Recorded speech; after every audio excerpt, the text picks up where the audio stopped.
ஆர்வம் வேணுங்க. கோழி வளர்ப்புங்கிறதுக்கு வந்து நமக்கு வந்து என்னன்னா, சோம்பேறித்தனம் அப்படிங்கிறது வந்து இருக்கக்கூடாது.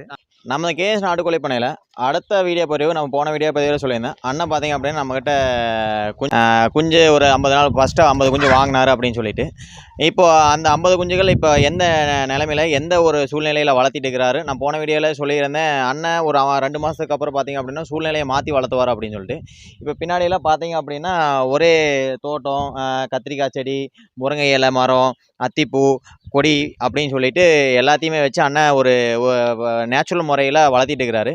அண்ணன் இதை எப்படி செட்டப் பண்ணாரு, எப்படி இது அவருக்கு யூஸ்ஃபுல்லாக இருக்குது, இதை வளர்த்துறதுனால இவருக்கு என்ன பெனிஃபிட்லாம் கிடைக்குது அப்படிங்கிறத அண்ணங்கிட்டயே கேட்டு தெரிஞ்சுக்கலாம் வாங்க. அண்ணா வணக்கம்ண்ணா. இந்த குஞ்சு ஃபஸ்ட்டு நம்ம 50 நாள் குஞ்சா வாங்கினீங்க அப்படின்னு சொல்லியிருந்தீங்க. ஆமாங்க.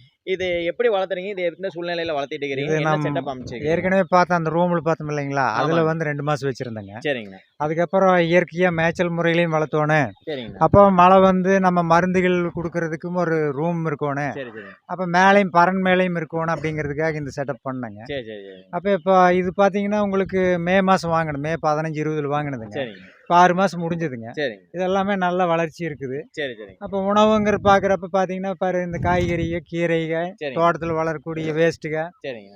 எல்லாமே சாப்பிடுதுங்க. சரி சரிங்க. இப்போ கம்பெனி தேவையான ராகி, மக்காச்சோளம், கம்பு தேவைக்கு ஏற்ப அதுக்கு தகுந்த மாதிரி கொடுக்குறோம். சரிங்க. அப்புறம் உணவு புழுவும் உற்பத்தி பண்ணி தர்றோம். சரிங்க. அப்புறம் அசோலாவும் பண்ணி தர்றேங்க. சரி சரி. எல்லாமே பண்ணி தர்றேங்க. ம்.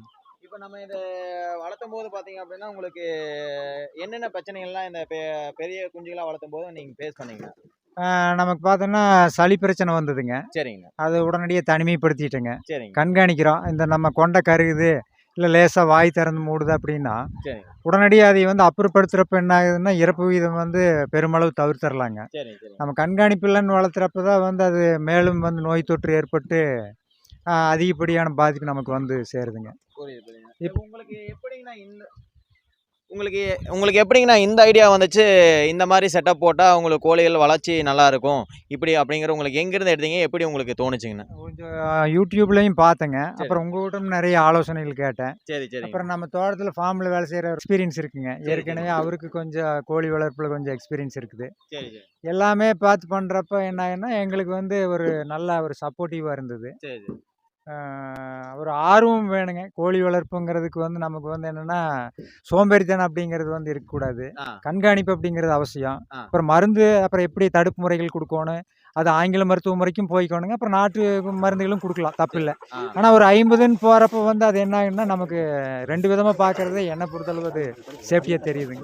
ஏன்னா நான் வந்து இயற்கை முறையிலேயே வளர்த்துவேன் அப்படிங்கிறப்ப என்ன ஆகுன்னா, ஒரு சில டைமில் சக்ஸஸ் வரலாங்க. ஆனால் ஏதாவது ஒரு டைமில் வந்து பல்காக வந்து ஒட்டுமொத்த இறப்பு விகிதம் வந்து வந்துருச்சுன்னா, அது நம்ம பொருளாதார ரீதியாக வந்து நம்ம சமாளிக்க முடியாது. அதனால 2 சேஃப்டியும் வச்சுக்கோணுங்க. அதுதான் கரெக்ட்டுங்க என்னை பொறுத்த. அடுத்த வீடியோவில் அண்ணா ஒரு 300 குஞ்சு எடுத்திருக்காரு. கூடிய விரைவில் அண்ணன் எப்படி வளர்த்துறாரு, அடுத்து அந்த செட்டப்பில் எப்படி மாற்றுறாரு அப்படிங்கிற வீடியோ நான் உங்களுக்கு கூடிய விரைவில் அப்டேட் பண்ணிகிட்டே இருக்கேன். உங்களுக்கு ஏதாச்சும் குஞ்சுகள் தேவைப்பட்டால் நம்ம கேஎஸ் நாட்டுக்கோழி மறக்காமல் கான்டாக்ட் பண்ணுங்கள். நம்ம ஆர்டர் பேரில் பண்ணி கொடுத்துட்டு இருக்கிறோம். தேவைப்படுறீங்க கேஎஸ் நாட்டுக்கோழி பண்ணி கான்டாக்ட் பண்ணுங்கள். நன்றி, வணக்கம்.